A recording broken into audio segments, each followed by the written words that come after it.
Nervously, the booby hen rises, exposing the chick. Instantly, the crabs dart in to seize the newly hatched victim. But this time, the action does not follow the usual plot. The booby parents counterattack. Even the crab's hard carapace is insufficient defense against the rapid-fire thrusts of the booby's powerful beak.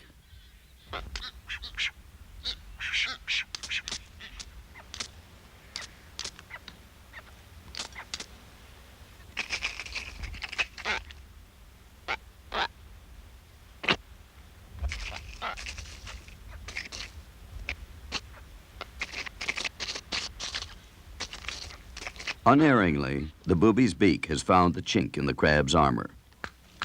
Its damaged claw the price of the ill-fated attack on the nest. This crab, also badly hurt, simply performs a quick battlefield surgery, amputates its own claw.